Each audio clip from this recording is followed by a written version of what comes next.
स्वागत है दोस्तों आपका परीक्षा कोचिंग सेंटर के एक और बेहतरीन और नए वीडियो में। जैसा कि आप सभी को पता है, हमारे इस चैनल पर क्लास 10 और 9 के मैथ के सभी प्रकार के वीडियोस को समझाया जा रहा है, उसके सॉल्यूशंस को बताया जा रहा है। और इसी सीरीज़ में तैयार है आपके लिए एक और नया वीडियो। जैसा कि आपको पहले से ही मैंने बताया है, आज भी मैं आपको बता दे रहा हूँ कि ये जो वीडियो है हमारा, वो आपके क्लास 10 के लेसन 12 गोलक का तीसरा पार्ट होगा। पहले पार्ट और दूसरे पार्ट को अगर आपने अभी भी देखा नहीं है तो आप लिंक में जाकर इस वीडियो के डिस्क्रिप्शन में दिए गए लिंक में उसके क्लिक करके लिंक में से आप उस वीडियो को अच्छे से देख सकते हो, समझ सकते हो, क्योंकि उसको देखे बिना आप मैथ को नहीं समझ पाओगे। क्योंकि मैथ का हर एक पार्ट जो लाइन से क्वेश्चंस बताया जाता है वो एक दूसरे के बेस होते हैं। पहला क्वेश्चन में कुछ ऐसा सीखने मिलेगा जो सीखने के बाद आपको दूसरे क्वेश्चन में मदद मिलेगी, और दूसरे क्वेश्चन में कुछ ऐसा सीखने मिलेगा जिसको सीखने के बाद आपको तीसरे क्वेश्चन में मदद मिलेगी। और इस प्रकार से आपका आहिस्ते आहिस्ते बेस मजबूत होता है। और अगर आप बीच में वीडियोज़ को छोड़कर स्किप करके अगले वीडियोज़ को देखते हैं क्योंकि आपको वो क्वेश्चन हार्ड लगता है, तो आप ऐसे में कभी किसी भी मैथ को नहीं सीख पाओगे। तो मेरा ये रिक्वेस्ट है कि आप जल्दी से जाइए और उस वीडियो को पहले अच्छे से देख लीजिए, और उसके बाद इस वीडियो को देखने के लिए आइए। कहीं भागा नहीं जा रहा हूँ, ये वीडियो अवेलेबल है हमेशा के लिए, बिल्कुल फ्री और सभी के लिए, ठीक है। तो अगर आपने वो वीडियो देख लिया है तो आइए और शुरू करते हैं आज के इस नए वीडियो को।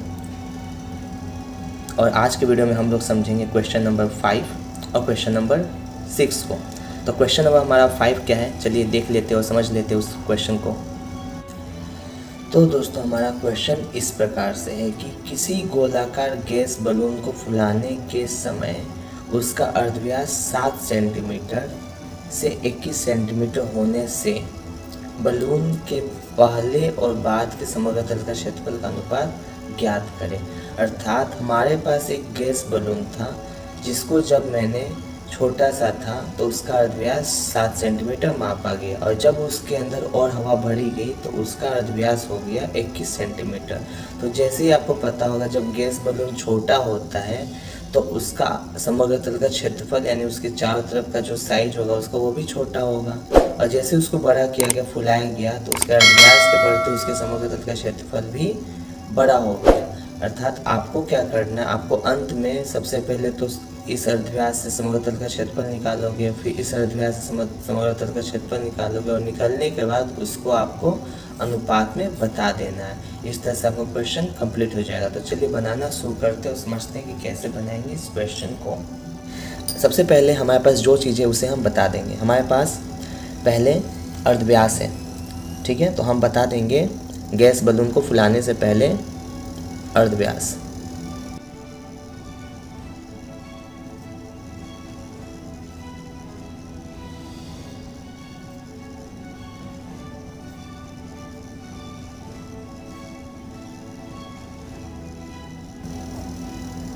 अर्धव्यास बराबर 7 सेंटीमीटर।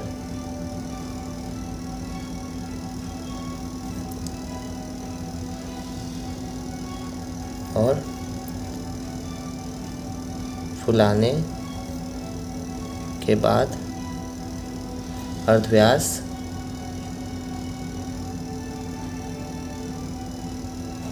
बराबर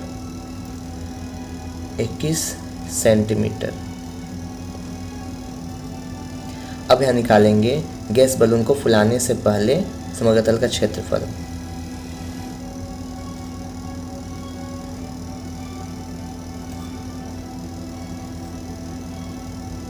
तो जल्दी से आप लोग कमेंट करके हमें ये बता दीजिए कि गैस बलून को या फिर गोलाकार जो गोलक होता है उसके समग्र तल का क्षेत्रफल का फॉर्मूला क्या होता है। जल्दी बताइए, अपनी मेमोरी को फास्ट कीजिए, बता के मैं वीडियो को पॉज करके आंसर जरूर बताइए, फॉर्मूला जरूर बताइए।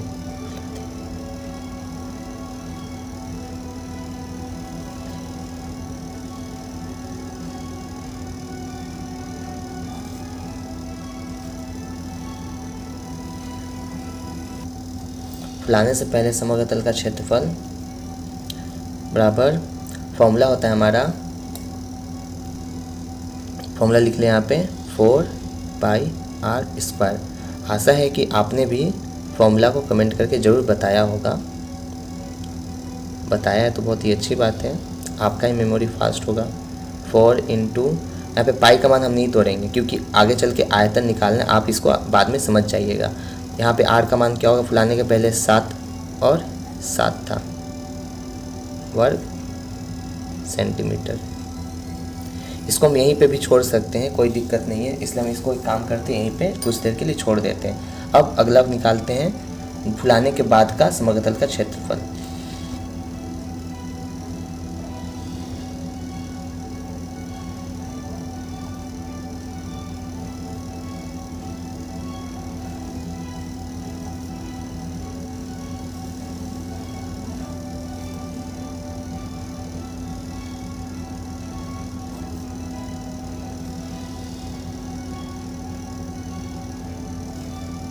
बराबर 4 पाई आर स्क्वायर वर्ग सेंटीमीटर,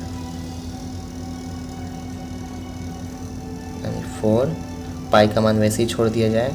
आर यहाँ पे हो जाएगा 21 इस बार, 21 इंटू 21 वर्ग सेंटीमीटर।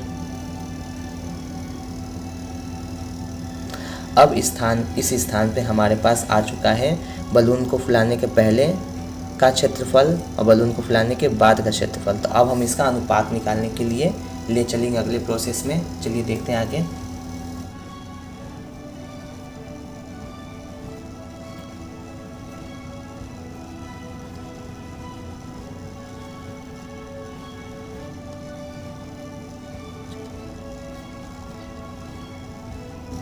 बलून के फुलाने के पहले और बाद के समग्र तल के क्षेत्रफल का अनुपात। पहले किसको लिखा मैंने, पहले वाला, उसके बाद वाला। अनुपात बराबर क्या होगा, इसको हम लोग बटा में भी लिख सकते हैं, इष्टू में भी लिख सकते हैं। इष्टू में लिखते हैं तो पहले क्या था 4 इंटू पाई इंटू 7 इंटू 7, और बाद का क्या था 4 इंटू पाई इंटू 21 इंटू 21, यानी इसको अगर बटा में लिया जाए तो हो जाएगा 4 पाई 7 गुने 7, यहाँ पे 4 पाई 21 इंटू 21। 4 से 4 कटा, पाई से पाई कटा, 7 से कटा 21 3 बार में, और इस 7 से कटा 21 3 बार में। ऊपर में कुछ नहीं, 1 बचा है, तो हमारे पास आंसर क्या है 1/3 इंटू 3 9, यानी 1:9। पहले मैंने इस बात को लिख दिया था, यानी हमारे यहीं पे आंसर हो जाता है। तो दोस्तों इस तरह से हमारा 5 नंबर क्वेश्चन होता है सॉल्व। जल्दी बताइए कमेंट करके आपको समझ में आया कि नहीं ये क्वेश्चन का आंसर। अगर हार्ड लगा तो ये भी हमें जरूर बताइएगा। अगर किस तरह की अगर समस्या हो रही है तो कमेंट करके बताइए, उसे सॉल्व करने का समाधान करने का प्रयास किया जाएगा। और वीडियो को जल्दी से जल्दी आप एक काम कीजिए, शेयर कर दीजिए ताकि आपके दोस्तों तक ये पहुँच जाए और वो भी जल्दी से जल्दी इस क्वेश्चन का आंसर जान जाए। अब हम लोग अगले क्वेश्चन की तरफ बढ़ेंगे। आपने अगर स्क्रीनशॉट ले लिया है तो मैं आपको बता दूँ कि मैं पेज चेंज करने वाला हूँ। तो दोस्तों हमारा 6 नंबर क्वेश्चन कुछ इस प्रकार से कहा जा रहा है कि अर्धगोलीय एक कटोरी को तैयार करने में 127.2/7 वर्ग सेंटीमीटर पात लगा हुआ है। कटोरी के मुख का व्यास ज्ञात करें। कहने का अर्थ ये है कि आपके पास एक कटोरी है। कटोरी को तो आपने देखा ही होगा। कटोरी कुछ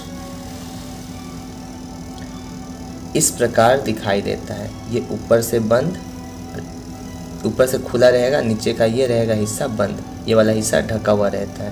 तो कटोरी को बनाने में ये वाला हिस्सा लगता है, ऊपर से बंद रहता है। यानी कि यहाँ पे जो पूरा संपूर्ण क्षेत्रफल होता है शंकु का 4 पाई आर स्क्वायर, उसका आधा यानी 2 पाई आर स्क्वायर लग रहा है इसको बनाने में, कटोरी को बनाने में लगता है। तो आपसे बोला है कि इस कटोरी का जो बनाने में बर्तन लग रहा है, मतलब बनाने में जो पात लगा हुआ है 1/272/3, इतना वाला जो हिस्सा है वो 2 पाई आर स्क्वायर के बराबर है।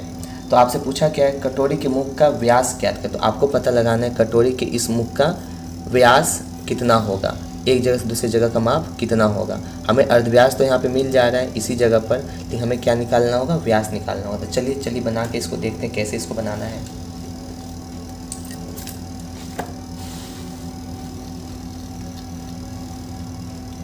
इस सवाल को बनाने के लिए जो पहली चीज़ हमें ज़रूरत पड़ेगी, जो हमारे पास नहीं है, उस चीज़ को हमें मानना पड़ेगा। हमारे पास नहीं है क्या, अर्धव्यास हमारे पास नहीं है, क्योंकि अर्धव्यास के बिना इस सवाल को नहीं मान सकते। आपको क्या करना है, आपको सबसे पहले अर्धव्यास को मानना है, फिर आपको पात जो होता है कटोरा, उस कटोरे का हम लोग समग्र तल का क्षेत्रफल निकालेंगे और उसको निकालते ही जो पाथ लगा है उसके साथ उसको हम बराबर कर देंगे प्रश्नानुसार के द्वारा और इससे ही हमारे आर का मान निकल जाएगा। तो वही हम लोग करने जा रहे हैं। सबसे पहले हम लोग मानेंगे, माना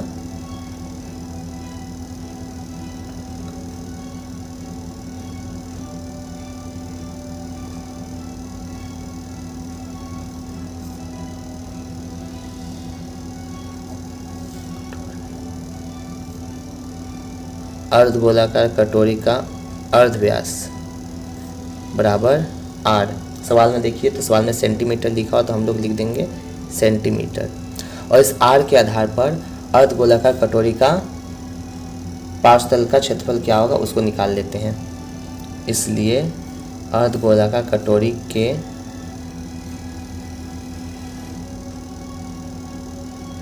पार्श्वतल का क्षेत्रफल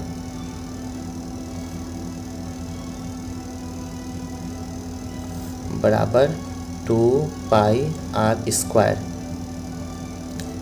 वर्ग सेंटीमीटर। जैसा कि आपको पता है कि जो पार्श्वतल है वो किताब में मान उसका दिया हुआ है, यानी कि ये वाला मान उस मान के बराबर होगा। तो यहाँ पे हम लेके जाएंगे प्रश्नानुसार।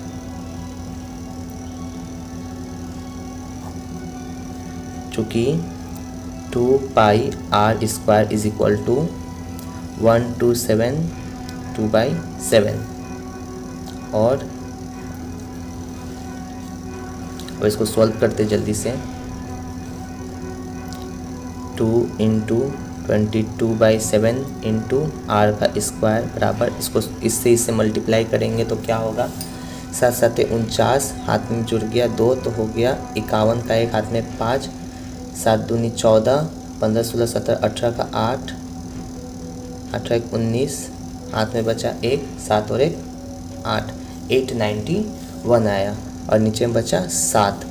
अब यहाँ ध्यान दीजिए, नीचे में 7 और नीचे में 7 कट गया। यहाँ पे 11 से 2 बार में और 11 से 8 और 81 बार में कट गया। तो हमारे पास क्या बचा अब, और आर स्क्वायर इधर पे बचा और 2 × 2 4 उधर चला जाएगा। 81 ऊपर का ऊपर में ही रह गया और 4 नीचे आ गया। 2 × 2 मल्टीप्लाई में था इस तरफ में, तो बराबर के उधर गया तो डिवाइड में आ गया, ये 4 डिवाइड में आ गया और 81 जहाँ था वहीं का वहीं पे रह गया। अब यहाँ पे आर स्क्वायर का मान निकालेंगे तो आर स्क्वायर उधर भेजेंगे तो हो जाएगा √81/4, ये रूट चढ़ गया इन दोनों के ऊपर, बराबर हो जाएगा 9 × 9/2 × 2 इज इक्वल टू 9/2, यानी आर का मान निकल गया, इसलिए आर बराबर हो गया 9/2। तो हमारे पास अब अर्धव्यास है। तो आपसे अर्धव्यास तो पूछा नहीं है, आपसे पूछा है कि कटोरी के मुख का व्यास कितना होगा। तो हम लोग लिख के बता देंगे।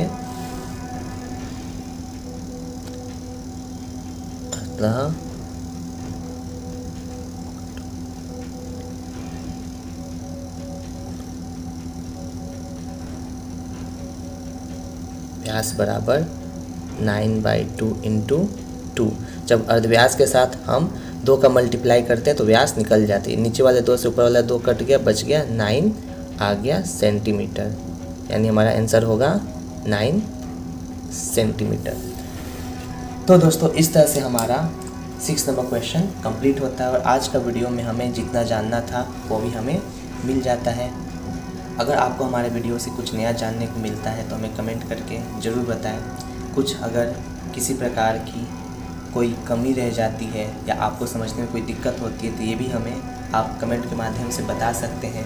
हमारे चैनल को आप कई जगहों पर इसके इंस्टाग्राम पे, फेसबुक पर फॉलो करके और कई तरह की जानकारियों को ले सकते हैं। हमारे चैनल पर अब जीके जीएस से जुड़े कुछ और भी क्वेश्चंस भेजे जा रहे हैं, दिए जा रहे हैं, जिसको सॉल्व करके आप अपने बौद्धिक ज्ञान को भी बढ़ा सकते हैं।